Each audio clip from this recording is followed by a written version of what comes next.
Okay, good evening, everyone. Welcome to our last session for this unit, CHCDIV002, Promote Aboriginal and Torres Strait Islander Cultural Safety Task 4. Now, just a reminder, you guys would have received an email 3 weeks ago with pre-recordings for this unit. So if you haven't received that email, just let me know and I'll make sure that is sent out to you guys. That email had three recordings on it, pre-recordings for about each session that covers the content and all the learning outcomes for this unit. Now, during week 1 and 2, we covered the quiz, and we covered last week tasks 2 and 3, and we're going to cover tonight task 4. And after that, I will also go through, this is the one, Unit CHCDIV001, Task 3 Role Plays. So I will go through an overview of each role play, and then I hope you guys will be prepared next week to do some role plays. I'll place you guys in some breakout groups in pairs, and you guys will get that done, and it will probably take 30 to 40 minutes to get it done.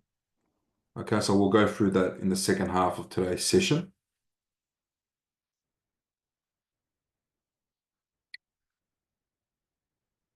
I sent you guys an email today, or would have been yesterday, today, or this morning or yesterday, just an overview of my experience that you guys can use for assessment 3 of this unit, the one that we covered last week, if you don't have any experience working with Aboriginal Torres Strait Islander people. So I'm happy for you guys to use that information for your assessment. Is there any questions before I carry on and talk about this task 4? Uh, yeah, sorry, Glenn, this is Mickey here. So, can you hear me? Yeah, Mickey, go ahead. Yeah, sorry, because I just kind of like logging a little bit late.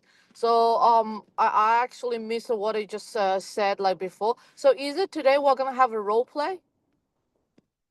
No, we're going to talk about the role plays for next week.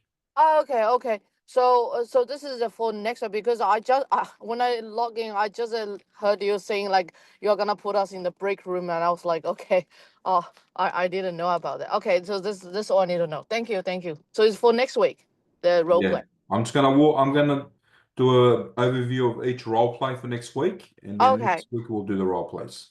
okay, cool, cool, cool. Thank you, thank you. No worries. Okay, Tony, Is that email that you sent was regarding task 3 or 4? I sent you one for task 4, Tony. Okay, And I didn't send you task 3 because you had already done it. okay, thank you. Yeah, yeah. Okay. All right, so let's talk about task 4, which comes in 3 parts. So this is about showing that you understand how to work respectfully with Aboriginal and Torres Strait Islander people and also promote cultural safety in the same time. Again, it comes in 3 parts. The journal comes in 3 parts. Part A is the promotion of cultural safety. Part B, communication with First Nations peoples. And Part C, planning and implementing cultural supportive environments and experiences. So if you haven't had the opportunity to do some of this at your work, that's completely fine. That's okay. So you can reflect on things you've done in training, in studies, or even what you would do in a real life workplace experience or setting.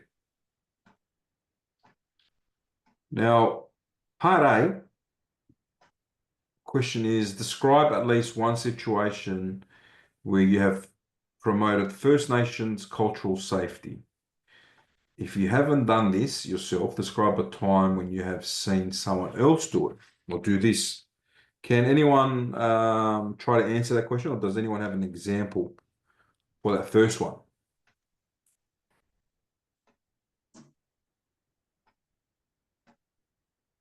Sam. Yeah, well, like, so as I've mentioned, I work in the casino, but so there's not really any opportunity to kind of work with Aboriginals as clients per se, but there was one Aboriginal bloke that I had spoken to, and he was talking about the Novo, um, like on a table, right? So it's like a night out, but um, yeah, we got to yarning about it, and um, he expressed like you that a lot of people didn't really know, weren't really educated on it. That it's just for Aboriginal people to have a seat at the table. You know what I mean, in terms of issues concerning them, rather than you know a more like see like with Australian law, it's more general. There's not really a lot of Aboriginal specific legislation. So that was he explained all that to me, and I made sure to show that I was listening. So and allowed that conversation to continue. Yeah, definitely a talking about the yes vote for the voice, yes or no vote for the voice a few years ago is definitely a way of promoting First Nations cultural safety and allowing or creating a safe space for someone to speak their opinion about that referendum or that vote. Yeah, definitely that's an example. Another one could be you can use something around NAIDOC week. So, for example, if you've got no work experience, you can always go back to your studies or back to when you were school or uni or high school and just talk about, during a class activity for NAIDOC week. I acknowledge the traditional custodians of the land and share the Dreamtime story as part of my presentation or around them lines. Or you can say something like, there was a painting class or a painting tutorial during NAIDOC week, and I made sure I was part of that, and I celebrated, the history of the Aboriginal people. Rani. I don't know if this is the right answer, but when I was in rehab at the start of last year, there was obviously people that were Aboriginal and Torres Strait Islander, and they used to hold like a smoking ceremony every Tuesday morning. So like you could obviously choose to go there and participate, or you could obviously not. But yeah, most weeks, a lot of us would go down there and just, I guess, embrace the yarns that some of the Aboriginals would discuss. And I guess what I'm trying to say is just in that situation, just being present and just, yeah, like I said, embracing what they're saying and making them feel validated as well, because some of them would get quite emotional in what they were talking about. So I think, yeah, just being attentive and listening and like Sam said, yeah, just making sure that you are listening to what they're saying, I think goes a long way in them feeling like they're being heard and not just shrugged off. Yeah, that's right. Yeah, it's just a sign of respect, giving them, time to explain, why they do certain things like the smoking ceremony, Yeah, why it's so important to them, and talking about other issues at that time as well. It's very important that, like you said, that we display active listening during that time. Listen carefully and ask questions and follow-up questions to make it known that we actually care about what's happening at the moment. Yeah, excellent. All right. I think is there an order in this? So we'll go with Deborah. Deborah? So at the high school that I work at, we have a dedicated wellbeing space for the Indigenous students. It's called the Marapina Room, which translates to meeting place. in their language. And basically it's a space just for Indigenous students where they can go and they can hang out with an Indigenous leader, have a chat, talk about anything. It also offers, like, we have like food available for them, there's some counselling stuff, and there's also one lesson a week dedicated to those students to learn about their own culture. So particularly for the students who didn't grow up with like a family around them, to be able to teach them about their own culture. So they actually have a cultural lesson in there as well, which I think is a really cool idea for them. No, that's really good, and you see that a lot in schools, like you said, where they have cultural rooms for Aboriginal Torres Strait Islanders. They also got it for Pacific Islanders in certain parts of Australia as well. I guess it's just allowing the kids to feel safe and allowing them to relate and open up. Yeah. Because And they it's feel safe. safe because they know it's a place that's only for them. So other students can't go there. It's just for for them, which is really good. Yeah. Yeah, and it's important. Like you said, it provides, safe, respectful, and a cultural appropriate space, and that obviously recognizes their values, their identity, their traditions, and also their connection to country as well. And having that sort of room in a school setting also, shows that the school, the education department actually cares about the culture as well. All right, Alec. Yeah, one of the best kind of days that I've ever been involved with, it was when raising the Indigenous boys up in North Queensland in Townsville. And it was on Australia Day. It was like all the bunch of the local elders and things. They organised, and it wasn't called Invasion Day or anything, but it was a Survival Day march down on the Strand. And it was one of the best kind of cultural days, events, things like that I've ever been to. And it was on Australia Day. But so they had everything. It was like the foods all around there as well, like the dancing and all that on the main stage. There was like the smoking ceremony down at the Strand, and then the march all the way down the Strand. And yeah, it was like it was only positive, and even like the elders that were up on the stage speaking as well, like they didn't make it about an Invasion Day or anything. It was all Survival Day and all about positivity and reconciliation. And yeah, it was just like taking the young fella down to that was probably one of the best, cultural kind of things I've ever really seen or been a part of, been able to go and attend. Yeah, sounds good. Mm. Awesome, yeah. And that raises a different point as well. So for a lot of people, like Australia Day might be a day of celebration, and it is a day of celebration for a lot of Australians. But for Aboriginal Torres Strait Islanders, it might be a celebration, but it could also be a day of mourning as well, just remembering about what their people went through from the first settlement till today. So we would be very careful when we're celebrating certain days, that it might not mean the same to you than it would to someone else. Which that was an excellent point to bring up, Alec. Thank you for that.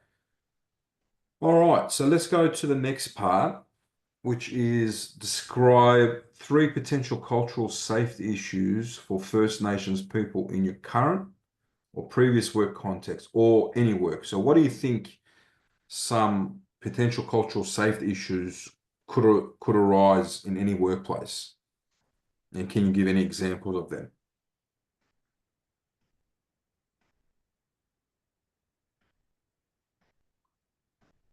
One could be around understanding customs, Aboriginal customs, like knowledge of Aboriginal customs. Let's go with Mickey. Actually, this is not encountered in the workplace, but it's actually in the part of my training from my working organization. So we actually have the Aboriginal culture training as well. So in regards to the Aboriginal language, for example, there's a word called deadly. So in Aboriginal culture, actually this means joy and happiness, and for example, uh Like it's a very like a joyful thing, so very positive meaning. But in English, deadly is mean something very negative. For example, they will say in a hospital setting or in a clinic setting, you say, oh, the cancer is like you just got the lung cancer and it's a very deadly disease, right? But if you talk this to Aboriginal people, they're just like, what do you mean deadly? I'm getting cancer and you call it deadly? So because like you just said, whatever means to you maybe means something different to the different people. This is one thing. And second, I'm not sure what's the terminology for that, but I forgot. It's like for the different mobs, in the old days, they're all tied up. So what does it mean? They all have the kind of like close or long relationship with different like mobs because of marriage or the tradition and the culture. So it seems for the Aboriginal people, they will have like multiple mothers, fathers, uncles, and aunties. And whenever like say those people either is directly related or indirectly related, like pass away, they have to attend the ceremony. I forgot the name for that. Maybe it's called Happy Day or something. I really forget. So basically, Well, they'll be keep taking leaves if even though the person is not related to them, but actually, it's like belong to the big community. If you know what I'm talking about. Yeah, I think that's the two things I can relate it to your question. yeah, perfect. Are you talking about the name of the day when people go to funerals? Yeah, but I forgot. I think it's called Sorry Business. Yes, Yeah. yes. Sorry, business. Sorry, I thought it's like some other happy day or something. Yeah, it's so Yes. sorry, business. That's correct. Sorry. All good. Very good. Thank you, Mickey. Very good examples. All right, let's go with Deborah. One of my answers was stereotypes as well. I often find a lot of the time that if there is a First Nations person around, they're automatically guilty of something. If something's happened, if something gets broken or something's stolen or whatever, it's automatically them because people stereotype them a lot, which is it's pretty disappointing because quite often it's not. It's just an assumption that's made straight away. So that would definitely affect their safety as well. Yeah, definitely. So, yeah, stereotyping biases that we have is definitely a potential cultural safety issue. Definitely. And I guess to combat that is things like education and challenging them thoughts of them stereotypes and then biased views as well. Very important. Does anyone have any other examples of any cultural safety issues that you would see in a workplace? Another one that comes to my mind would be some services may not include, or some workplaces might not include elements like flags, artwork, or welcome to country. This could be a potential cultural safety issue as well. So let's go on to question 3 of part A, and it is explain how cultural safety for First Nations people be improved in your own work practice. Does this conflict in any way with your own cultural biases? So can you explain how cultural safety for First Nations people be improved in your own practice? Does this conflict in any way with your own cultural biases?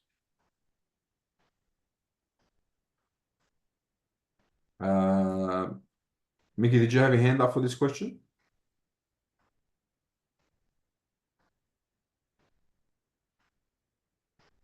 No, sorry. I forgot to put my hand. I forgot to lower my hand. Sorry. All good. All right. So cultural safety for First Nations people to be improved in your own. Okay. I think one way I can improve cultural awareness would be cultural awareness training in my workplace. So learning about the local First Nations groups and using respectful communication. The the second half of that question, I don't think that conflicts with my beliefs. I think it would strengthen my values, as my current values as well. So I don't think it would there'll be any conflict. Rani. Yeah, just with that, just with how you just said about it wouldn't conflict with your cultural beliefs or whatever. Is that how you would answer the question if you don't think it would conflict?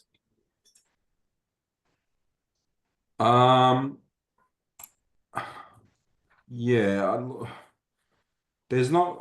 Is there anything that you've seen that would conflict with your current views? No, because I'm pretty open, and Yeah. I'm pretty open with all cultures, you know, like because like living in like I'm from a small country town of 20,000 people, so you know, like it's it's a bit more multicultural down where I was from back, you know, now, but like all growing up, it was predominantly like just Australia, you know, just white Australians. There's a few Aboriginals around and that, but there wasn't, you know, there was no Indians, there was no Sudanese and all that. And now there's lots of them down there. But now I've moved to Melbourne, you know, I've sort of had to adapt to being more multicultural in that sense, if that makes sense. Like I don't, yeah, like I get along with everyone, so it makes it hard. That sort of question makes it hard for me to be able to point out any conflict that I may have, because I find, you know, I try and, regardless of being, you know, wanting to be in this field, I sort of try and treat everybody the same regardless. It doesn't matter. Like, do you know what I mean? Like, I don't. Yeah. Try not to you know, I don't want to. I'm in the same boat as you. That's why I answered the way I did in the end, saying yeah. that. So I guess my question is, if my views were the same as what your views would, is that how you would answer it? Yeah. In that sort of context. Yep. All right. Cool. Yeah. Sam. Yeah, so for the first part of the question, I would say obviously do some more research on the history and culture and religion and art, and like there's a lot of things you can kind of research about Aboriginal culture there. The second part of the question, I'd say it's not exactly a bias, but when speaking with someone who is Aboriginal, when I was younger, maybe I would treat it like more of an easygoing conversation in regards to their culture, where now, you know, after doing this unit,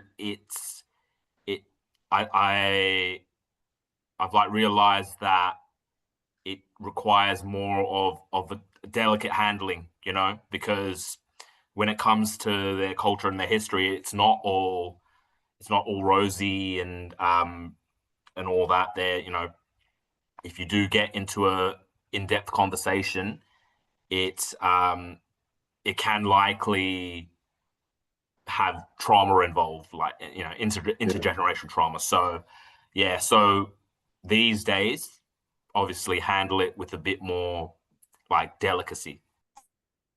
That's right. Yeah. Perfect. Just got to be careful what we say and how we respond to certain topics, because we don't know how, like I was saying last week, we also got to know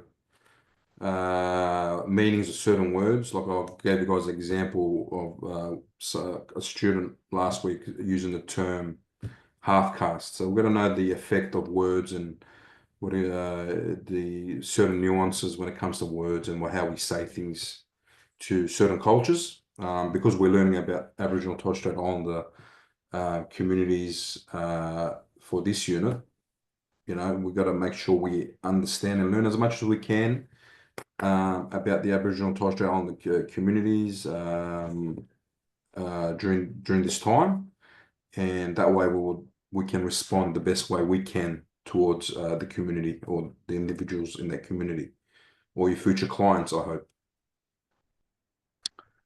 Okay, let's go to part B.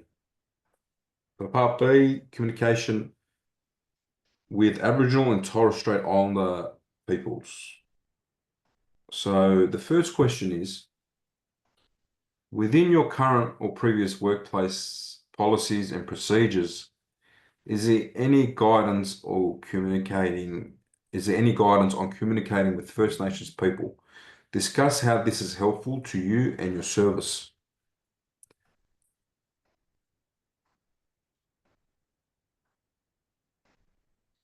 Again, if you haven't seen this in your workplace, you can always refer to school or this course you're doing at the moment as well. Obviously, you would use this unit as an example of how HADA or how this qualification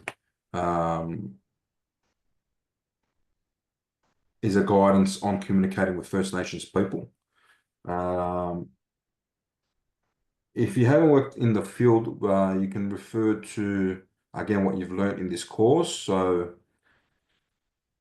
you could say something like our training or my training, or during the training, we learned to respect culture communication differences and always ask for preferences, especially with things like eye contact or gender or language barriers, something like that in them lines.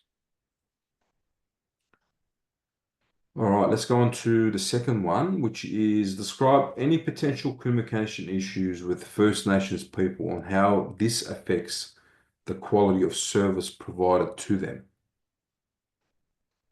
So what are some potential communication issues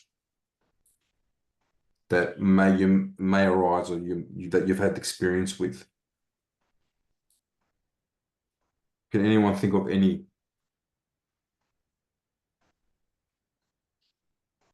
If you're working in remote parts of Australia or you live in remote parts of Australia, English not being someone's first language could be an issue, not an issue, sorry, a potential barrier.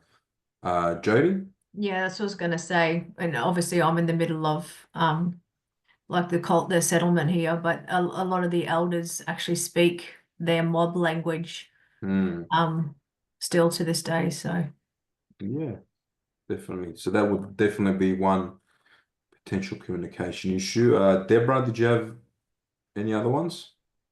Yeah, I was going to say, sorry, decision making. A lot of a lot of them, they need somebody a little bit higher up in their circle to make decisions for them. So sometimes, if you've got a student at school and you say, are you going to do this? They don't know because they either have to check with a parent or a grandparent or someone a little further back because they don't make decisions for themselves. So that can also delay if it's something that's needing to be dealt with sort of urgently. Like, it can cause a delay because it's going to have to be relayed to other people as well. Definitely. Thank you. Martin. Yeah, I think communication styles would be important. I mean, it'll be different meanings for First Nations people and different meanings for obviously mainstream Aussies, but just that non-verbal communication and eye contact, body language, those type of things, it's very important to have a firm understanding before you get into that conversation with them. Perfect, yeah. So avoiding eye contact can be seen as being rude with Aboriginal and Torres Strait Islander communities when it's actually respectful. So yeah, definitely that's a good example. Another one would be misinterpreting things like silence or disengagement as being disrespectful towards you. It might not necessarily be the case, especially when it comes to Aboriginal and Torres Strait Islander communities. It could be a sign of fear or their way of responding to you, which pretty much was silence. Or they're probably just trying to tell you to give them some space about so they can think about what was just said. Okay. So then I wouldn't take that as disrespect towards you of what you've said. All right. Next one there is Explain. Provide an example of time when you communicated. Provide an example of a time when you communicated with a First Nations community member. If you've not had the opportunity to do this, answer the question about another staff member's experience. Now, if you haven't had experience here, I did send you guys an email of my experience. So you could use that, definitely. Just don't use it word for word. Just write it down in your own words. Does anyone have any experience with this? Does anyone want to share their experience in working with First Nations community members?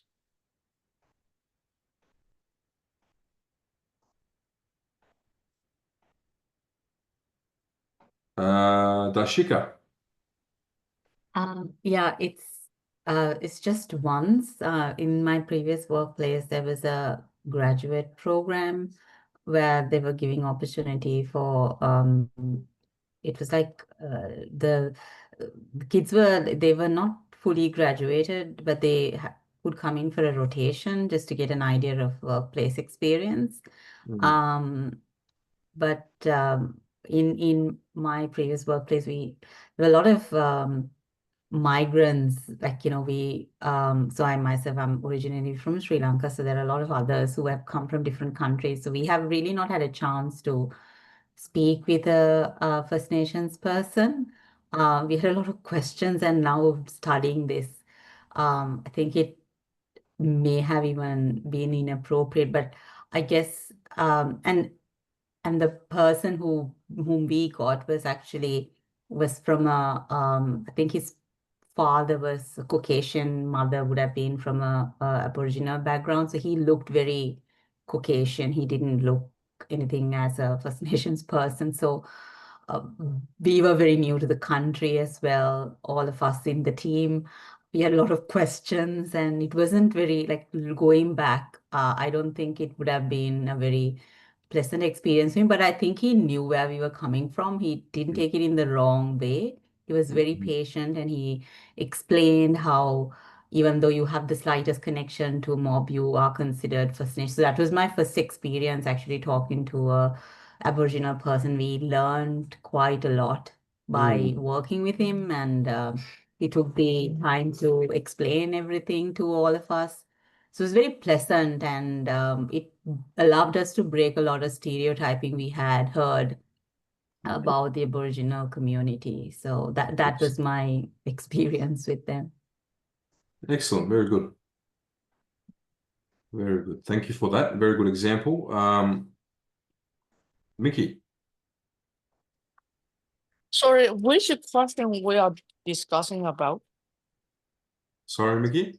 Sorry, which question we are discussing now? Okay, so we're up to part B, communication with Aboriginal and Torres Strait Islander people. And the question was provide an example of a time when you communicated with a First Nations community member. Oh, so for that one, what I can share is it's not my personal case, but it's my husband, because my husband actually works in the government. So government sometimes they will like give a lot of contract for outside companies. So sometimes, like, say my husband is managing the government building, so sometimes, like, say they need a cleaning company, so they will just tender the contract. But whenever they apply, if, like, say if the company is like, say, owned by the Aboriginal or the First Nation people, they will be giving the priority for the contract. So luckily, I think recently one of the cleaning contract was won by the Aboriginal company. I think it's called Nyambara. So in that company, the owners are Aboriginals, and also all the staff are 100%. So my husband got a chance to talk to the owner in regards to the business plan. So apart from the business, it seems like the both couples, they are very kind, and they are very generous as well. And they just unfortunately, actually, both of them were the stolen generation. So they did like kind of talk with my husband about their problem of finding the belonging of their own situation. But they have a very good mentality. You know, they are very grateful for what they are having now as well. And they are quite hardworking people. I can't say like surprisingly, because yes, most encounter of my husband when it goes to Aboriginal stuff, they actually are not like really hardworking. Actually, they're quite slack, right? But for this one, surprisingly, like they're just really engaging the work and they're very proud of what they do. So it's kind of like changing the aspect of my husband, like how he look at the Aboriginal people. So I guess this is a very good start of a new view, especially a positive view when you talk with someone from that community and change the whole view which you had before, which was quite negative. Yeah. Yeah, it sounds like a really good experience your husband had, and unfortunately, one of the worst views or biased views when it comes to Aboriginal people is around work. I think that's one of the worst viewpoints or biased views about Aboriginal people being lazy and not coming to work on time and not working hard, which is completely not true. You see that in every culture. So yeah, I'm glad you brought that up, Mickey. That's a really good example of counteracting, biased views like that, where your husband spoke with two business owners who happen to be Aboriginal or Torres Strait Islander members of their community, and they're hardworking, kind, hardworking people. So yeah, very good. Thank you for that, Marta. Sorry there. Yeah, I think, and I got this off one of the guys that's involved with the Penrith men's walk and talk here. He gets involved with the NAIDOC week every year, and I did go to it with him last year in Jemison Park. And I think some things to take out of it where you just have to build trust and build respect with these people when you're talking to them or just having a general conversation with them. And it's important not to assume that you're better than them or you have more knowledge than them, or because you've traveled all over the world that you might have more experiences, that they are very grounded. You need to get them to open up. You really need to just let them lead, let them carry the conversation, and don't jump all over them and just crowd them out. Yeah, exactly. Yeah, no, it's very important that first when we build rapport with people that we meet for the first time, might be clients, might be a new friend, might be a new colleague at work, that we build rapport with them, and that's a good example of not displaying that energy that you think you're better than someone else or you're better than that culture. Yeah, very good. Thank you. Yeah, and I think as well, just if in those discussions with them, if you are, going to be passing on their stories in events or some of their beautiful artworks or whatever, that you do need to get permission from them, and just make sure that you are giving something or talking about something that is actually factual, and that you're not going down the road of spreading something that isn't true. Yeah, definitely. Also, thanks, Martin. There's also, I'll give you guys an example. There was where I work in Sydney Youth, the correctional facility. There was this lady that came along. She was an Australian lady, very nice lady. She had a lot of knowledge about Aboriginal Torres Strait Islander communities, and she was working for the art museum. And she wanted to come and see the artwork that the kids did in the Youth Justice Centre in where I work. So I took her for a tour, and she wanted to talk to some of the boys, and she was talking to the kids, and they're between 15 and 21 years old, 21 years of age, and she had a lot of knowledge about the history of Aboriginal and Torres Strait Islander, about their history in terms of artwork and just general knowledge about the history of, you know, the suffering and what they've gone through, and, you know, things about Sorry Day and this and that. And she kept on asking a lot of questions to these young Aboriginal kids who didn't know as much as she did about their own culture. And she kept on pressing her about these questions, and, you know, she expected them to know these answers, and they didn't, obviously, because they just didn't know. They're too young, or they weren't exposed to that knowledge or that education. And then I could see it was creating an issue between, it was getting the kids really agitated, and you know, some white lady coming and questioning about their knowledge about their culture and all that sort of stuff. So it's very important that, you know, that we learn about these cultures, and we learn as much as we can, but not to throw it in their faces, or, you know, not to challenge Aboriginal people about their own knowledge about their own cultures as well, especially young people. We don't want them to, we don't want to create a situation where they turn away from learning about their culture and their heritage as well. We want them to celebrate it and learn it at their own pace as well. So I thought I'd bring that up. Martin just brought an example up, and that came to my mind for some reason, so I thought I'd bring that up. The next one is explain how the communication demonstrated respect for cultural difference. So after you give that example, it's asking you to explain how that communication demonstrated respect for cultural differences. You could say something like, you know, use inclusive language, you didn't rush the person, and you made sure they felt heard. It just depends on what example you give there, I guess. Name one way that the communication could have been improved to better suit the needs for the community member. Just again, it depends on the example. So, for example, if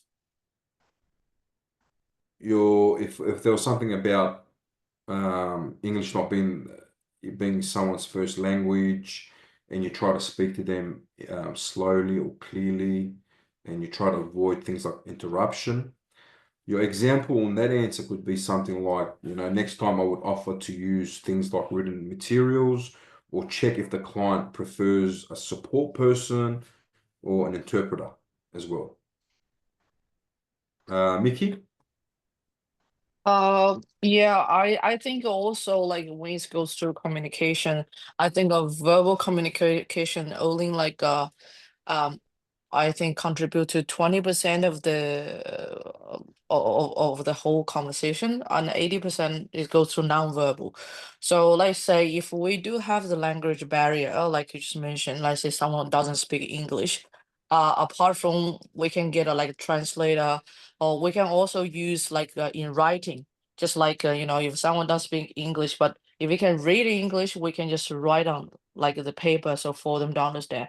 But the more than importantly, I think when it goes to our body language, we should be very patient and very encouraging as well. And if someone, like say, do have a very compromised English, we, instead of like talking in long sentences, we can talk in short sentences, or even just keywords. And also, if we need to ask questions, we ask the kind of like open-ended question, like with answer yes or no, rather than like them to explain. So basically, we just need to treat it with patience and respect, and make them feel like encouraged to discuss their feelings freely. I guess Yeah. that's what matters the most. 100%, yeah. Just talking to them like you would to your friends, you know, not trying to outdo them by using long sentences or technical terms. Will go a long way in building that rapport and trust when you're talking to someone as well. Yeah, not trying to outdo them by using your language and that. Yeah, very good. Thank you, Mickey. Alona?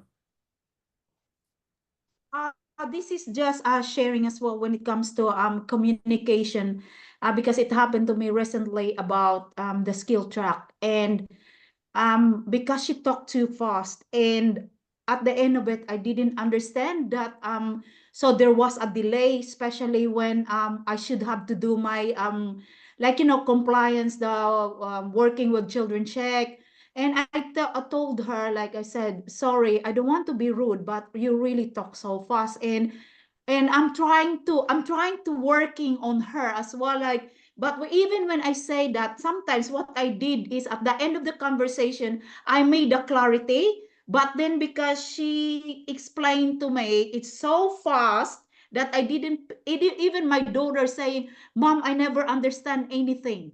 Like, I mean, when I was talking with her, and she said, Mom, how could you put up with her? Like I was saying, like, and then I said, well, I'm trying to tell her, like, please slow down because I can't understand. And I think I was a bit lucky that it's not really delaying too much, because when I give her a ring and made a clarification, and that's where I started to get on with my compliance, and yeah. So and then I remembered about communication, and I said, oh gosh, how communication is so important. It's a delay, and it's sometimes it's assumption too. It's creating assumption, and which is at the end of it I was wrong. Like, so it's really important, communication, really, a clarity. Yeah, like Mickey said, you know, communication is more than just verbal, just talking. It's about listening, body language, and making sure that the person that you're speaking to understands what you are saying.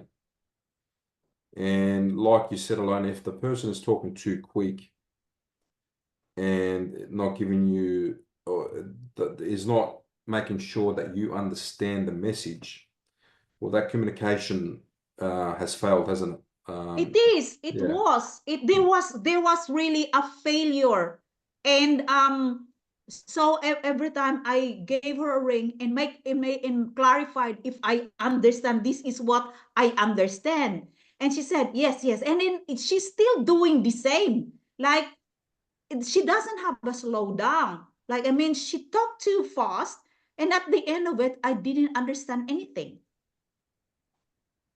Yeah. Was that conversation over the phone by any chance? Yes. Yeah, that's the problem with the phone as well. It takes that active listening aspect out of a conversation out as well, that eye contact, body language as well. But that's where, you know, people who communicate on the phone frequently have to know that skill as well on when to pause and give the other person opportunity to say something to make sure, you know, that they understand what's happening. So obviously she has to do some work on her delivery. Yeah.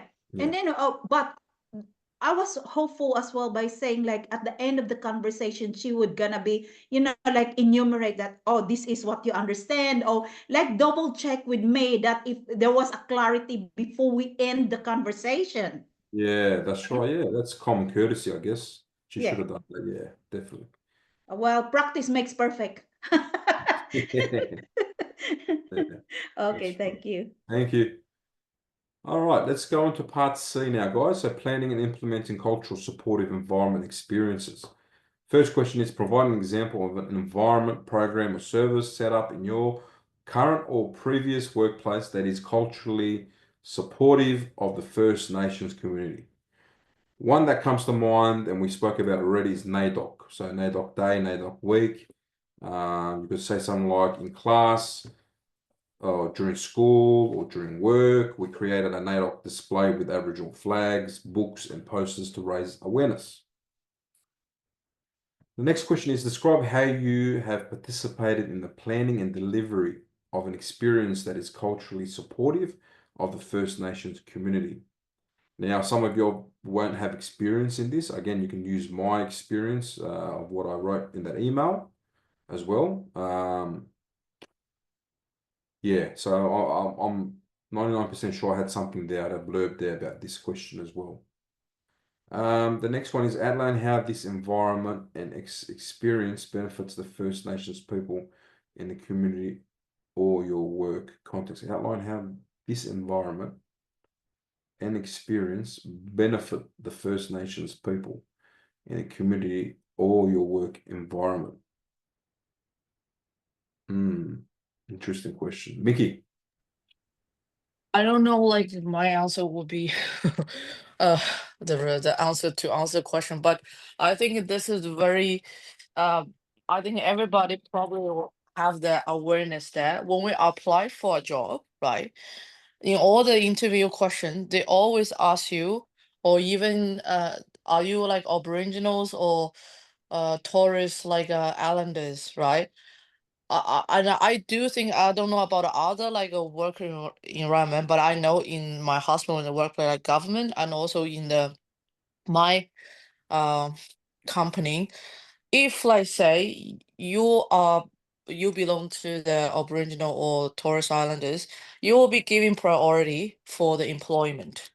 So I guess that's kind of in a way showing that our our how to say like what we can do for them because we put them in the priority. It's like especially in the government, I know is they will reserve some spots like quotas just for that LGBT group and Torres Islanders and Aboriginals. They have a position specifically just reserved for them.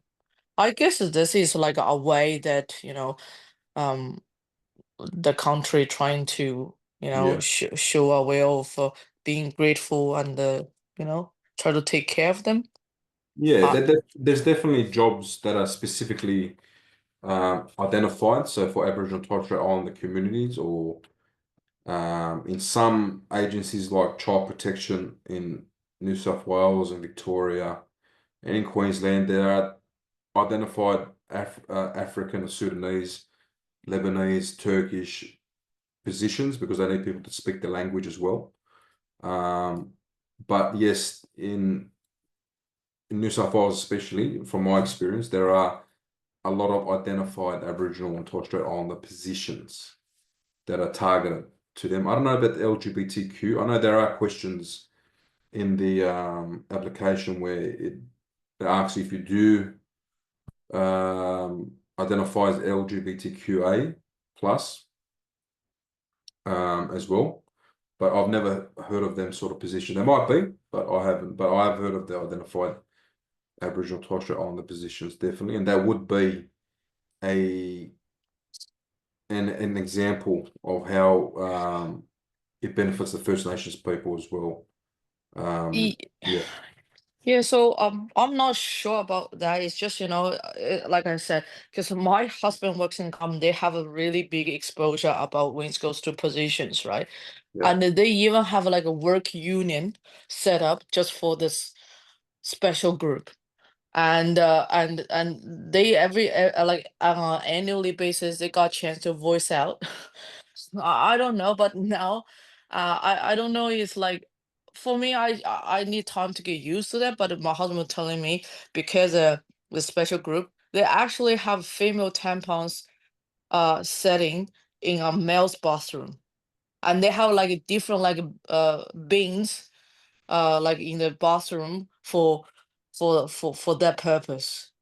So I would say because I think in the name of the diversity, that's how government set up those roles. I don't. Yeah, look, I don't know too much about that. I work in government as well. I haven't seen that in my workplace or other facilities that I've been in. But yeah, if your husband's saying it's happening, I guess. It's interesting. Yeah, but we'll leave that for another day, that topic. Mickey, sorry, Jody, did you have something to add? I just wanted to share. So, one experience that I'm particularly proud of. So last year we had grad out here, was our first graduation out here. So we're 60% Aboriginal Torres Strait Islanders out here. Yeah. My sister owns a shoe boutique in Ayr.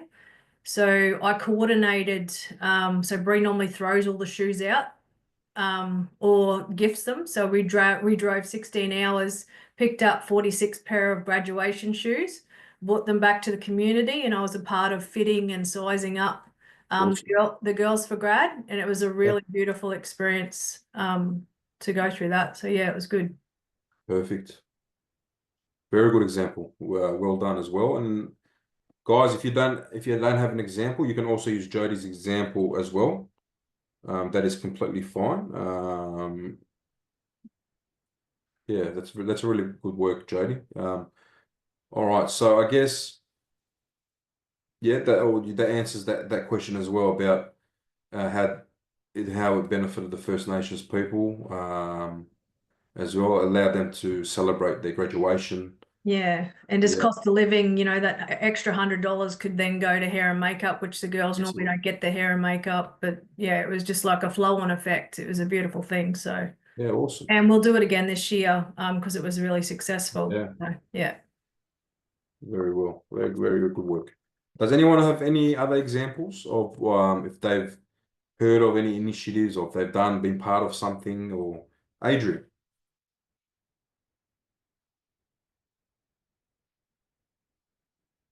Just on mute, Adrian. Yeah,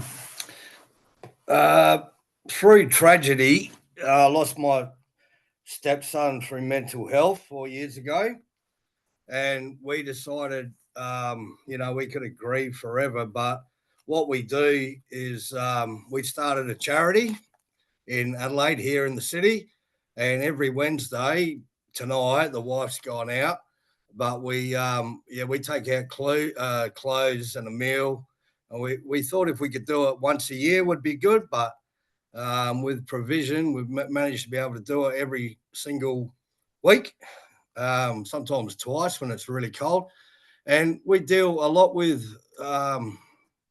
Aboriginal, not so much Torres Strait Islander down here. It's mainly Aboriginal, but yeah, we just treat them fairly. I mean, they call me Quilpy, which means the old wise one, which I love it, and they call me Uncle, which is I know is very respectful. And you know, there's a lot of alcohol and all that sort of stuff involved, but we treat them fairly, as much as we treat anyone. Like we deal with all races of homelessness, African and Vietnamese, and everyone. We just treat everyone. We just show them a bit of love, you know, and that's it. And that's who we are. If you can see it, we're Williams Wardrobe. Oh wow! Yeah, awesome. So, look us up on Facebook anytime. Yeah. And yeah, that's what we've been doing for years. So awesome. I love it. I love the people, and they love us.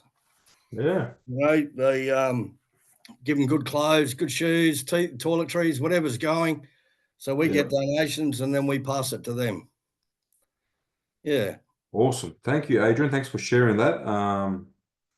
And really good work. It's really good to see that, you know, there's a lot of people out there who are willing to help people in need, going out of their way.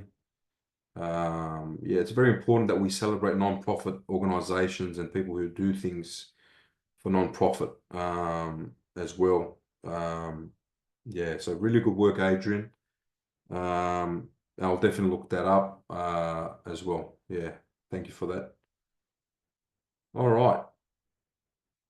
So I guess the remainder of the questions for this one is just about the initiative that you've been part of or that you've seen of you shared as an example. And all other questions are just a lead up from that. So I think there's another one here. What were the outcomes and how were they determined? So again, it's related to that example that you provide. Where did your information come from as well? What resources were used? That's all related to that example. Does anyone have any questions about these any part of this assessment before we move on? Rani? Yeah, my question is, like you said, we can use we can use your example if we haven't had much exposure to this topic. Yeah. How would you continue? I guess how would you continue those the answers to the questions in part C, just with the information that you sort of give? Yeah, let me have a look at what I've provided. I think the one, because you just wrote Yeah. about how you've handled crisis situations that you've liaised with elders and Aboriginal community organisations, etc. yeah. So let me just see what I wrote there. Let's see.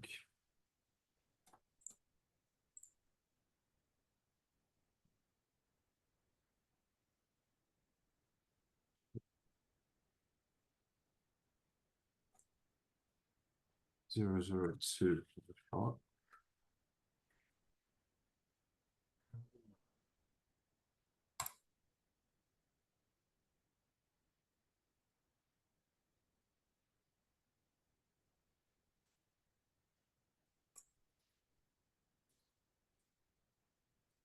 Okay.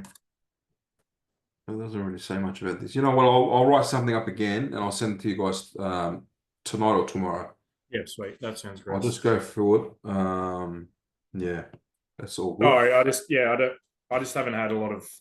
I've had a bit of exposure to this, like to Aboriginals and stuff, but probably not enough to answer these questions in enough depth. Yeah, of course. That's fine. All good. So I'll type that up hopefully sometime tomorrow, and I'll send it to all of you guys. Right, easy done. Just a bit of a guide on how to answer them questions from using my experience. That's fine. All right, we'll now have Alona? I bumped into a group of Aboriginal people this morning, and one of the respected one, and I asked him to with a research or case study, and he gave me his calling card, so I'm gonna go for it. Sorry, can you say that again? I missed that last part. He gave me his calling card that I can run him to his office. Oh, awesome. Yeah. He was also in charge when did the smoking when the school where my children studying, and he did the smoking. So he's the one who responsible for the Aboriginal people as well in the local. Very good. Mm.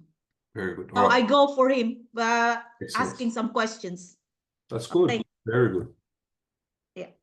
Very good. All right, guys. We'll have now a 10-minute break. We'll come back at 7:15 Sydney time, and then I'll do a quick overview of the role plays, as you can see on your screen, for the next unit, and we'll be doing them role plays next week. Okay. So yeah, we'll talk about it briefly. I'll answer whatever question you have around them role plays, and then we'll call it a night. Okay, so I'll see you guys at 7:15.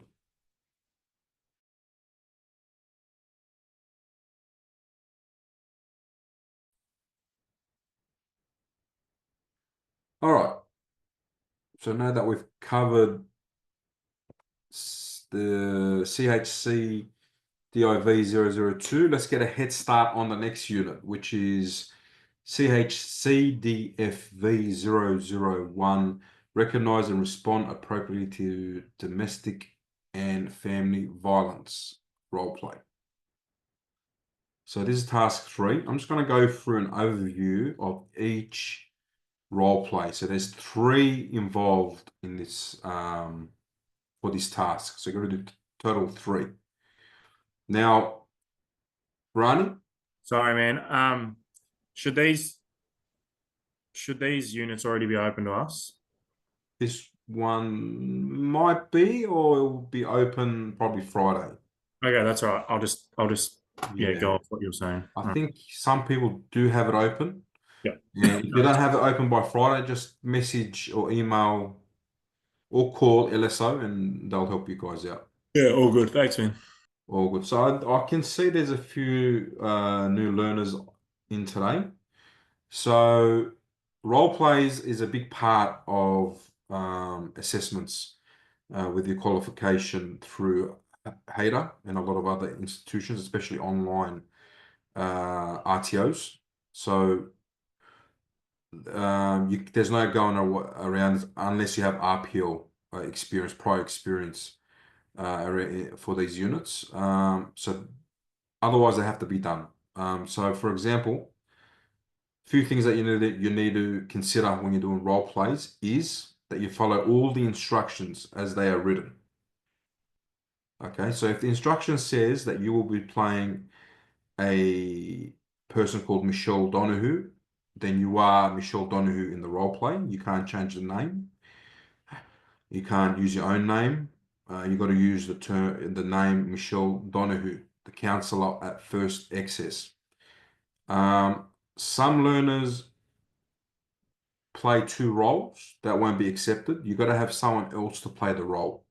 So if you're doing this in your own time at home, you've got to get a friend, family member to play the client, and you to play the counsellor or the support worker, the role that you'll be assessed for.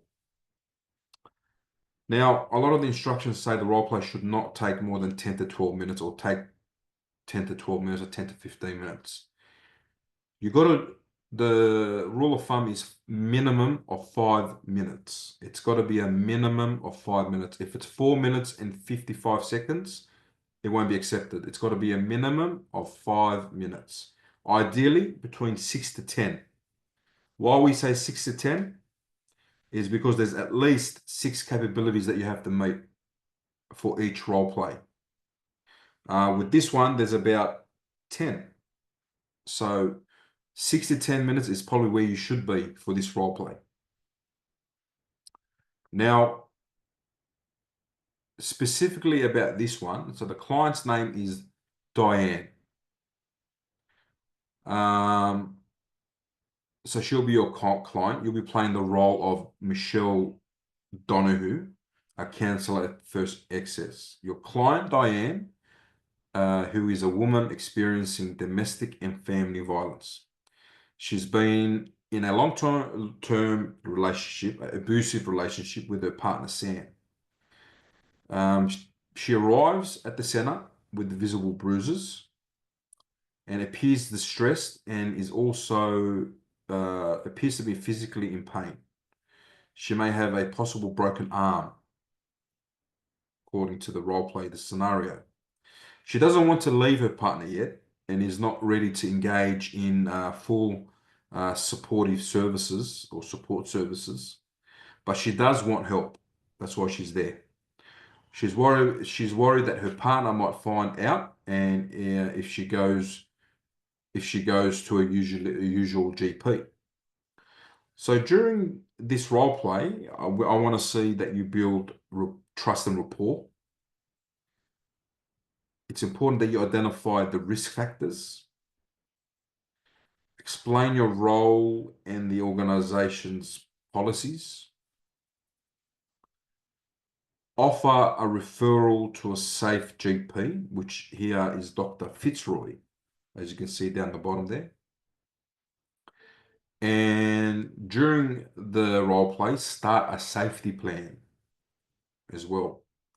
And you'll find all the documentation there. So open it up, and you have to go off the safety plan as well. And document both the referral and safety plan forms. Obviously not during the role play. That will be done as part of this assessment. Now, if you scroll down, so submission requirements is the role play recording, and also the 2 documentations that need to be completed with this, which is the referral form to the GP and the safety plan. Now, let me go through this a bit more in a thorough manner. So when it comes to building or greeting and building rapport, this is about using gentle and a respectful tone. So something like, "Hi there, Diane, I'm Michelle. Thank you for coming in today. This is a safe space and I'm here to support you.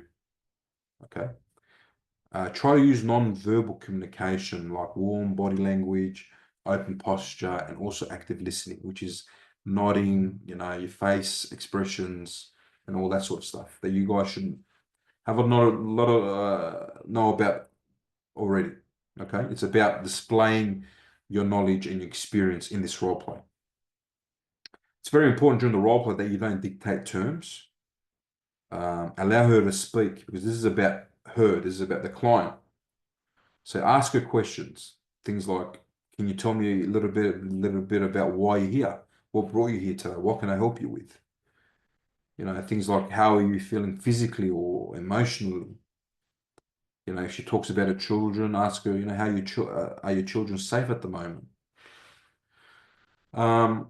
Let her explain her situation. During the role play, the client will mention things like physical abuse, alcohol use, and fear and guilt.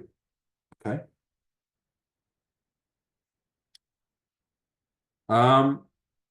Acknowledge and validate her experience. So use responses like, you've been through a lot.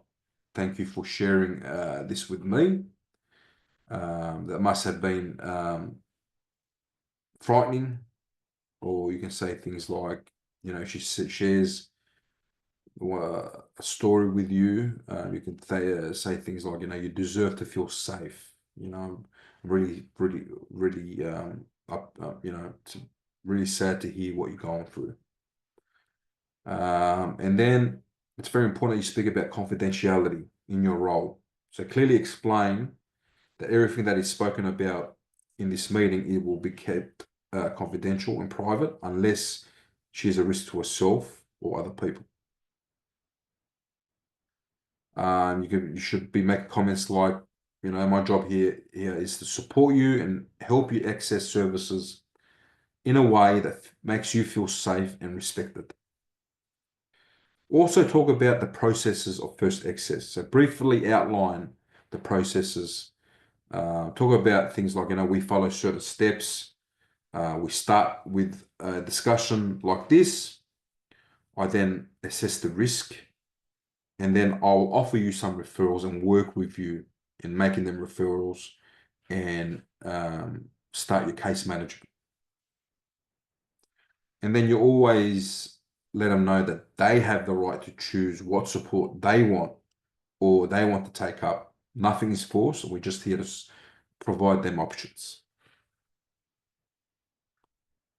It's important during the meeting or during the meeting that you identify and respond to safety risks. So clarify her physical state and who she lives with. Check if where the children's whereabout is. And she will tell you that they are with her sister. That's part of the role play. If you open the role play instructions there's a few more instructions there for each client. So go through them as well. And also try to find out if there's any immediate risk. And then towards the end, then you start making referrals. So offer the referral to Dr. Fitzroy. Make sure it's not forced again. To say something like, would you be willing to see a doctor that we trust, who is Dr. Fitzroy, who is close by, and he understands these situations, and everything that you say to him will remain confidential. And part of the role play is that she will agree, and we'll ask for the details, and you will fill out the referral form. Again, very important that you start the safety plan as well. So, don't say, all right, we're going to do a safety plan. Ask her if she's ever heard of a safety plan before. Explain that this is a personalized plan to help her feel safe in an emergency. And it could include things like safe contacts, where to go, who to talk to, and who to call during tough times. And then ask if she'd like to begin. which she will say yes, and then you start the safety plan. Offer things like ongoing support. For example, would you be open to coming back in 2 weeks for a follow-up meeting so we can check up on you and maybe continue on the safety plan? Dashika. Yeah, China, I just want to check when you say we start the safety plan, I Yeah. read through the safety plan. There were questions about, do you know the closest route to the safe place? What are the things you want to take? Do we need to ask those questions during the role play, No, or do we just start it. populate Just them? say, yeah, just start this. Just get her to acknowledge what the safety plan is. Get her to agree that a safety plan is probably is the best option for her at the moment. Right. And just explain to her what the safety plan is all about. You know, having numbers there of close friends and families, or if you can't get in contact with them, there are other numbers or other reputable companies that you can contact during tough times. Yeah. Other strategies that may be part of the safety plan as well. Right. And when we are actually filling the safety plan for submission, Yeah. can we just make up something for those questions? Yeah. Okay. Yeah. Got it. Thanks. All good. And then, of course, in the end, when you're finishing up, finish it respectfully and professionally. Acknowledge the client's bravery, I guess. Tell them that that they've taken a big step today, and that you really admire their strength in doing so. It's all about reassurance as well. So reassure the client. Just make it feel like this is, we're going to get through this. We'll move forward at your pace. You're not alone, and we'll get through this together. Okay. All right, Alona. Can I just shared because I was talking with legal aid in a way, but she's a solicitor, not really a family lawyer. Yeah. And she advised me, which it's off to me actually. She advised me that to letting friends and family that the relationship is like we're separated. And I said to her, I can't do that because that's even more chaos. So then I find myself now I'm gonna find someone else, because it's instead of, and while I'm talking to her, and this is really irritates me, while I was talking to her, like her body language, her face, like I was questioning myself, am I talking with the right person? It's like, because instead of having that empathy, I found it within myself, like I'm trying to, like, creating a self-doubt if it was right seeing her. And also it's like also a self-doubt by saying like, is it my fault? So because of her face, that her, like, like looking at me, it's like that. And then and I said to myself, and what I have done. like it's, and that is sometimes like with these supporting services, you're expecting them to support you, but then it gives me like, I left really the room like I'm feeling really disappointed. Yeah. Unfortunately, that is a common theme when it comes to non-profit organization or government agencies like legal aid you mentioned. Yeah, legal aid. Because of the client load as well. There's a big client load, and obviously some people obviously under that stress and under that pressure sometimes forget that they're talking to human beings that need assistance and they need the help, and they forget that because and she kept on looking on the watch, and I said, are you in a hurry? That's what I was saying. She kept on looking on the watch, and everyone she's talking to me, she kept on looking, and I said, okay, it's all right, I take your time. Yeah. Yeah, that's right. You know, that's a common issue a lot of people face when it comes to, you know, legal aid, especially legal aid and other non-profit organizations.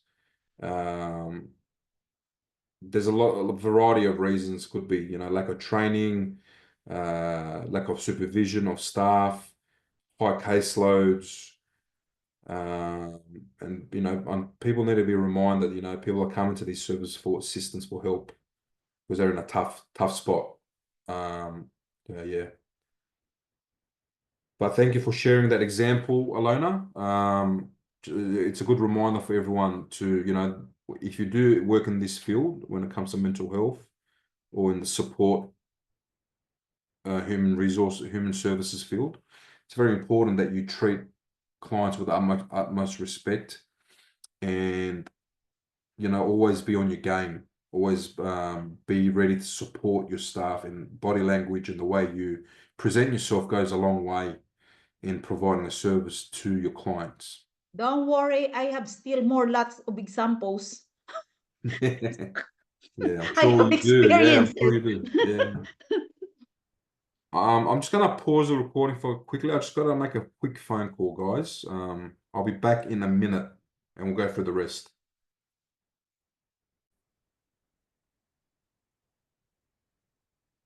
All right. Sorry for cutting you guys halfway through your conversation. All right.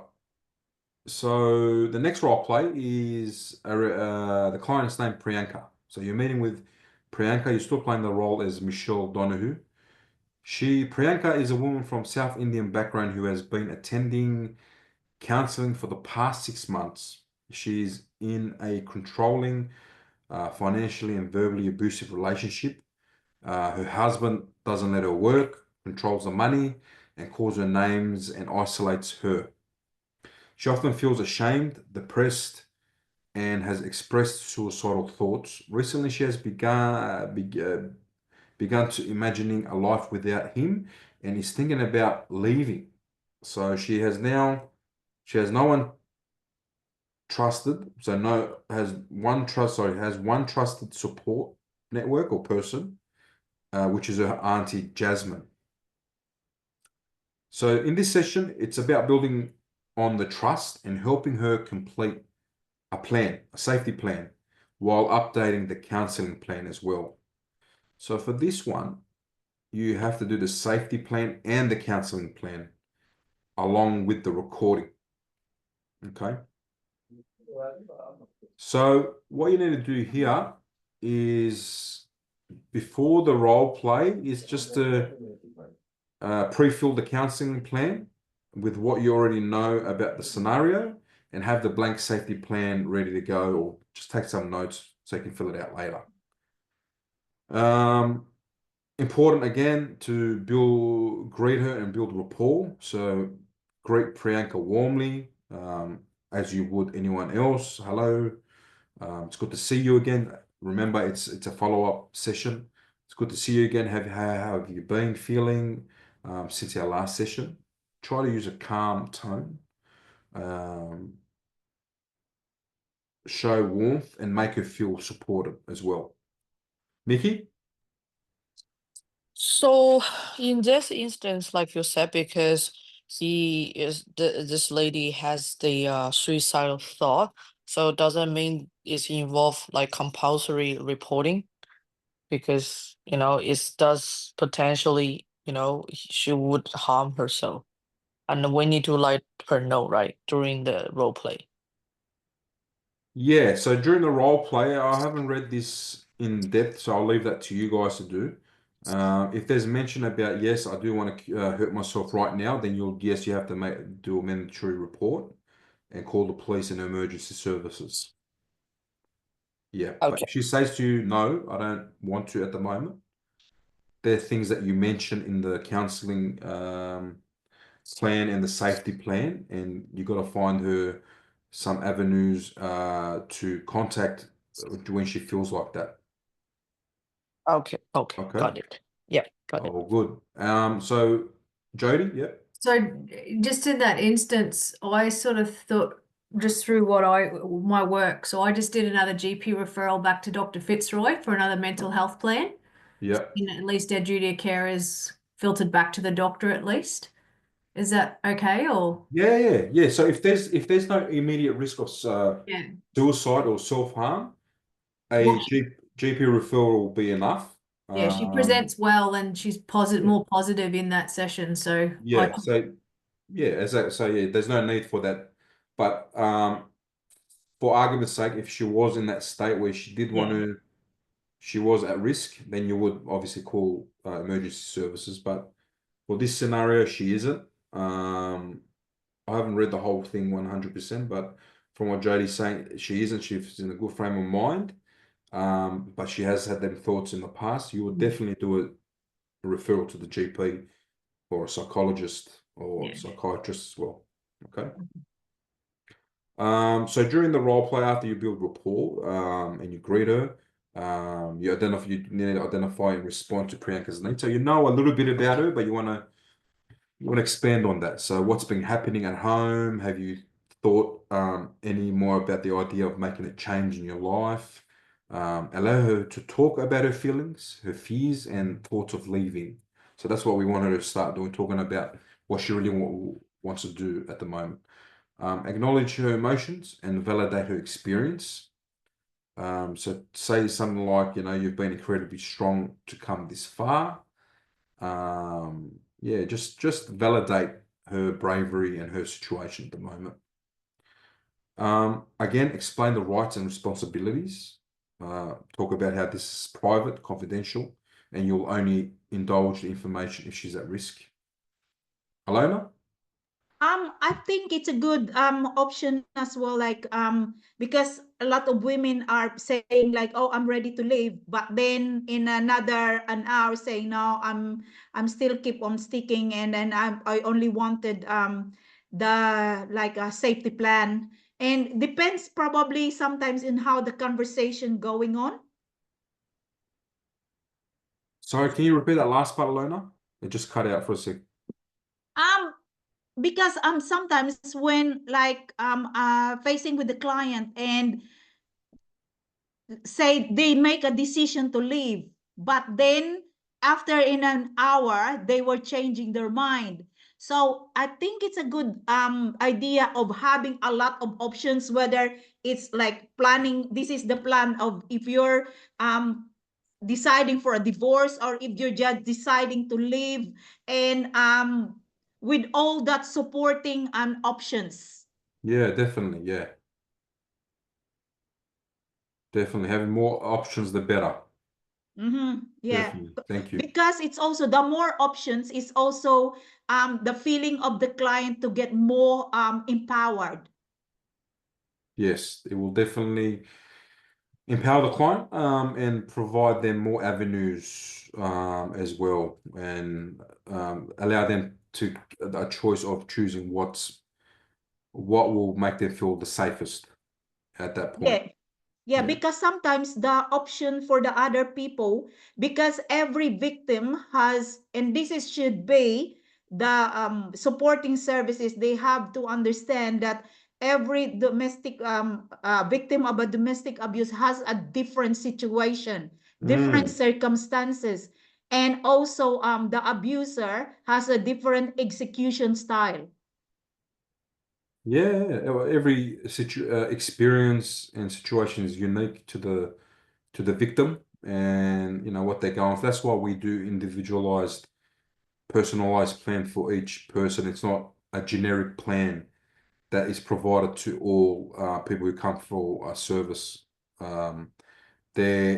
That's why we're having these meetings with the client, to get to know the client, to see what their support networks are, what their goals are, what their hobbies and so on. So we design that plan and them strategies that align with the client. And the other thing as well, because Priyanka, so she's from Southern and India, right? And so we don't know either if she's an Australian citizen as well, because with a non Australian citizen, we're also directed into a different provide support services too. Yeah, that brings up a different issue then as well. Her citizenship status as well. But I don't think that's part of this role, but that is something to keep in mind in future if you guys are in a position to support people in services as well. So yeah, thank you for that, Alona. Because they normally ask it as a standard. Yeah, of course. They always Yeah. ask like, are you an Australian citizen? Yeah, they would. Yeah, in community service settings, they would. Yeah, but because they will gauge on what they can support them with in terms of government resources. Yes, They have a good yeah, idea that's of true. what they can Yeah. provide. Yeah. Mm. All right. So we covered the greet and meet, building rapport, identify and respond to Priyanka's needs, asking her open-ended questions, explain the rights and responsibilities about how this is going to be private and confidential unless, if she's a risk to herself, show cultural sensitivity throughout the session, so avoid judgments or assumptions, be respectful of her culture and her family values, and acknowledge her relationship with her auntie Jasmine as a strength. During the meeting, also assess the immediate safety and supports. So for you to do that, you've got to ask her questions like, do you feel safe at home right now? Is there anything that made you feel unsafe recently? Or do you need finding a safe place to stay or transport if things get worse? Okay, so explore them options. And then try to complete the safety plan together. So say things like, I like to start creating a plan. Again, I don't expect you guys to do the whole plan because it will take half an hour. So just kickstart the plan. Talk about, what the plan's about, why it's important. Explain to her what it will contain, safe people to call, places to go, items to take, warning signs of danger, and some emergency contacts like her auntie's number.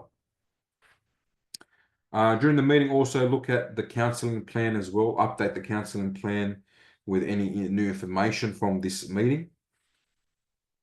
And then wrap it up. Again, end it with a ask if she's okay, to come back for another session.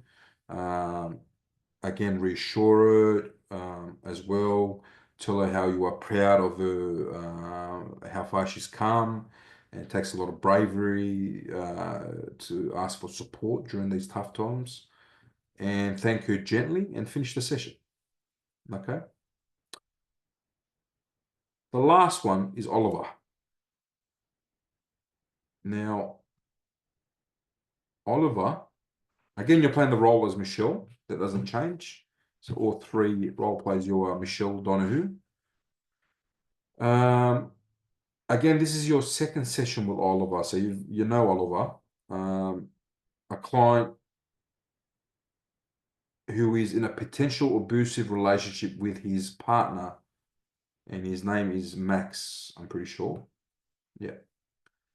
Oliver is shy and withdrawn. He is unsure if he actually deserves any help. And he possibly being emotionally and psychologically abused. He's afraid that the boyfriend or the ex-boyfriend, his partner, is his current boyfriend? Yes, it is. His current boyfriend might follow him to the center and cause a scene or hurt him. So you are concerned, as I'm sure you're concerned about his safety, as well as the safety of yourself, other staff, and clients at the center. Your role here is to explore Oliver's current emotional, physical safety, respond to risks for both Oliver and the workplace, and provide reassurance, listen by displaying empathy, and update the plan, the counseling plan. So for this one, you need the recording and also the counseling plan. So don't forget that, guys. the recording, it's just not about the recording, it's about the documentation that goes with the recording. So Diane and Priyanka come with 2 separate documentations along with the recording. This one comes with one, the counseling plan. So you got to submit all the work that's required. Now for this role play, same as the other ones, it's about greeting Oliver calmly and gently in the beginning. You know, hello, Oliver. It's good to see you again. Thanks for coming in today. How have things been since your last visit or your last session? Use warm tones, gentle pace, open body language, like we discussed, like I said in the previous ones. It's important that you, again, display active listening and ask sensitive questions so we know what's going on. So ask things like, how have you been feeling this week? How's things going with Max? Has anything made you feel unsafe recently? And show empathy during the response that's given to you. You know, and then it's important that you paraphrase and summarize what they've said to you to display active listening. So, things like, you know, yeah, I can hear how much this is affecting you, or, you know, you're really brave. It's really brave of you that you're talking about this openly. It takes a lot of bravery to do that. And I'm very proud that you're coming to me and speaking to me and asking for help, which means, you know, you want to move on with your life and come to a better place in your life and move away from Max. And the next one is identifying safety concerns. Okay. Again, this is about asking more questions. You know, do you feel safe coming here?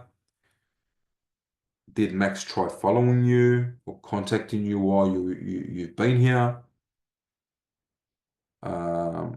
Acknowledge Oliver's fear and reassure him as well during the session. Say, you know, look, I understand your fear, but you're safe at the moment. It's really important that you understand this, and you know, we're going to make sure that nothing happens and that you're safe within these 4 walls.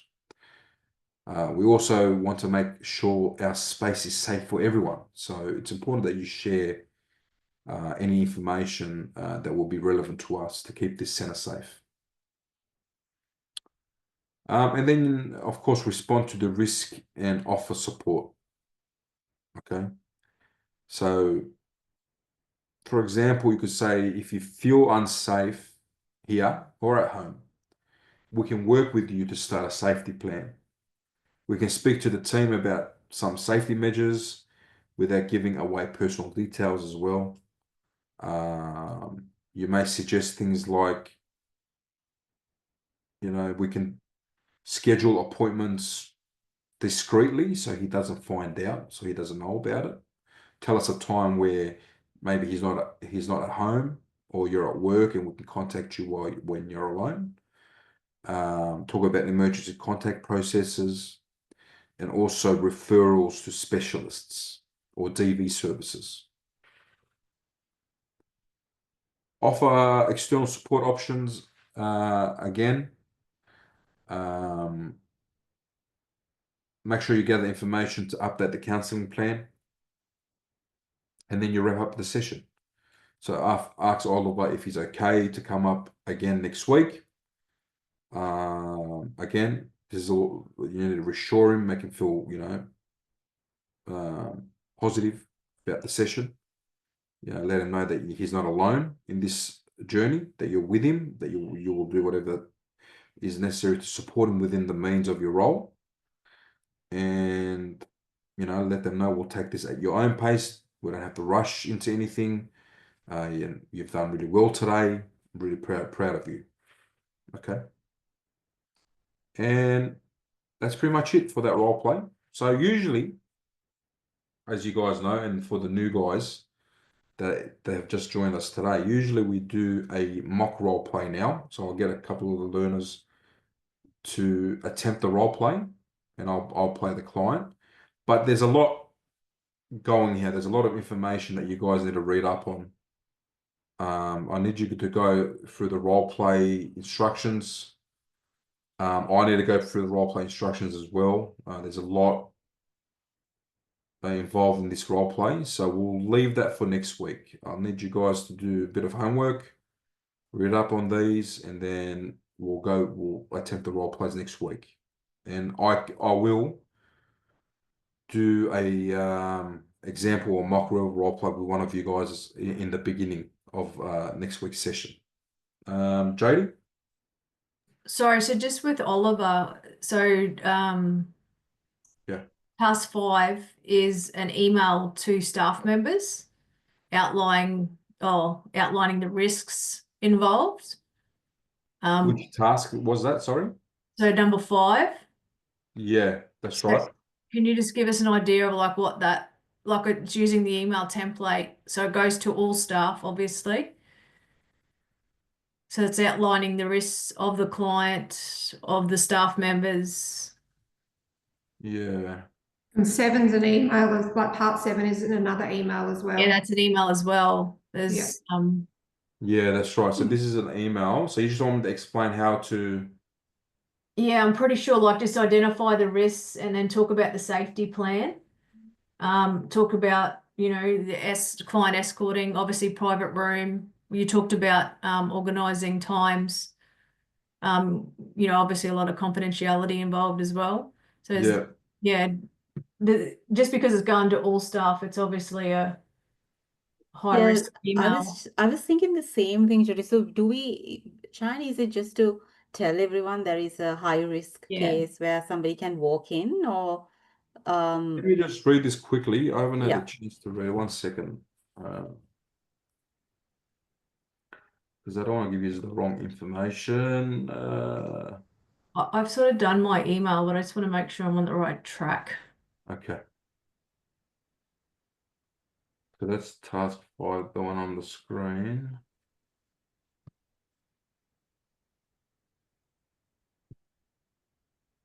Give me a minute, guys, and just let me read it quickly.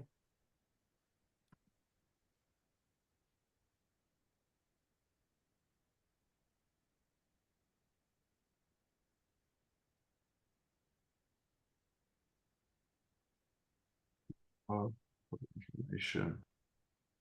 But in public, all has been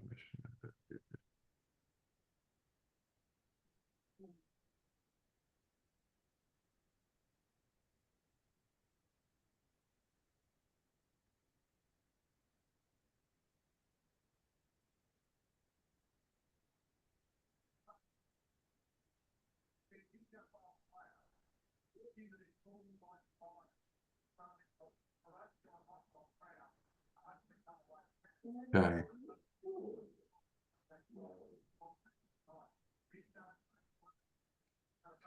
Yeah. So you're just telling the staff that you are writing to inform them of a safety concern to a client who attended the counselling session every second Wednesday at whatever time that is. Briefly describe the risk without using names. So for example, a certain client has disclosed concerns that someone close to them may attempt to follow them to the center and could display aggressive behavior or violent behavior.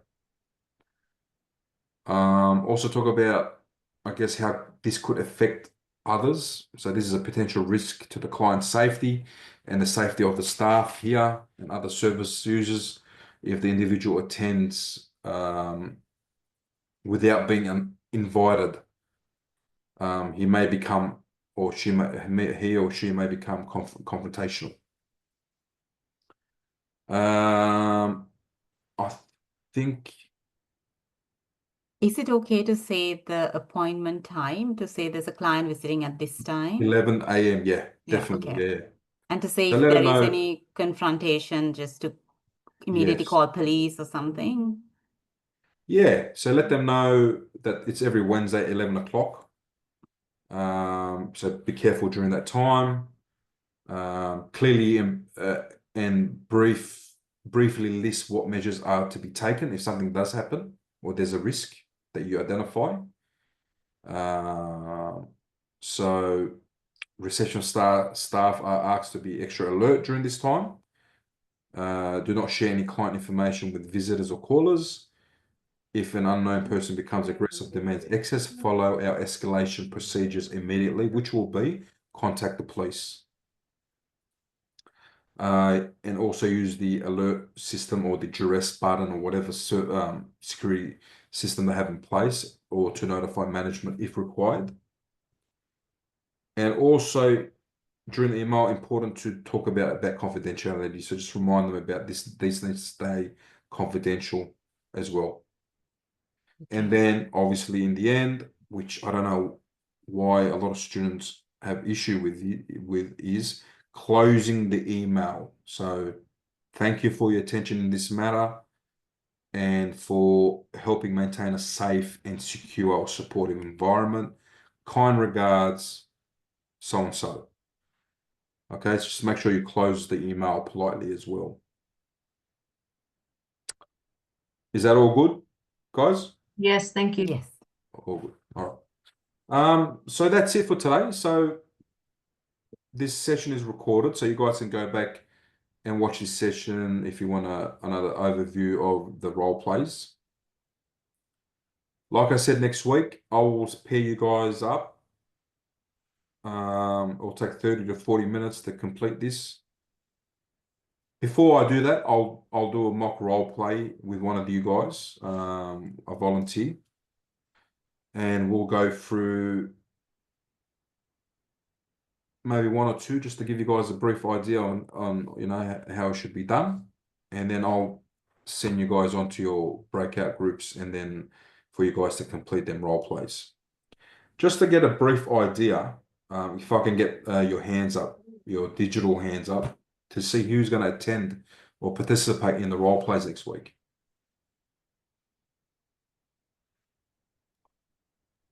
Is this to do all three next week? Yeah. Okay. Awesome. I'm happy to be the sucker at the start. Okay.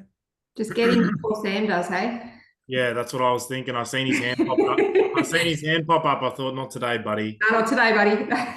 Good work. Good work, Ronnie. Next time, brother.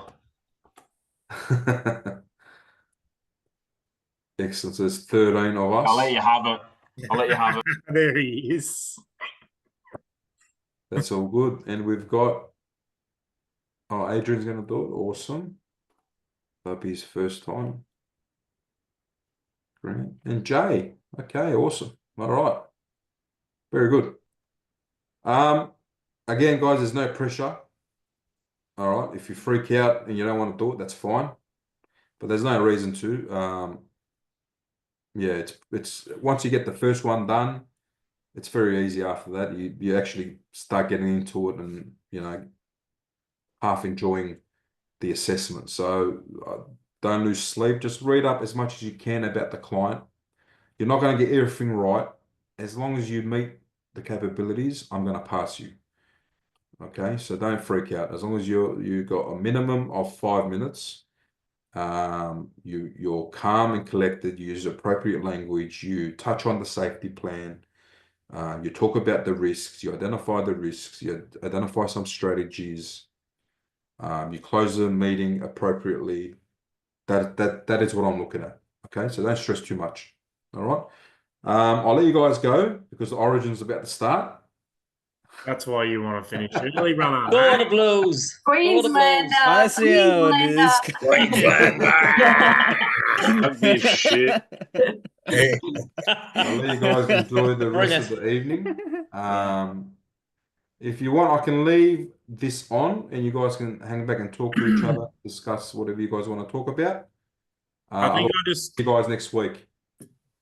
I think I just want to maybe add quickly, just for the new, I think there's a couple of new learners. I find if you print out the role play instructions, it's a lot easier just to get a gauge on it, so you're not swapping them you know, swapping and changes screens and etc. You can get a better gauge on what's expected and whatnot. And you can have them there while you're doing the role play if you need as well. I don't know. Can I ask something? Yeah. If we go into breakout room, because you need one of each, right? You need a client and the person that's playing the role. Yeah. So one person will play the person that's in the scenario, and then the other person will play the support worker. And then when that person's finished, you'll swap roles and you'll continue that way. Gotcha. Thank you. All right, guys. I'm just going to end the recording now. Thanks for tonight. Thank you for everyone joining in. Thank you, Have a good night, Sean. everyone. Great night. Thank you. Good night.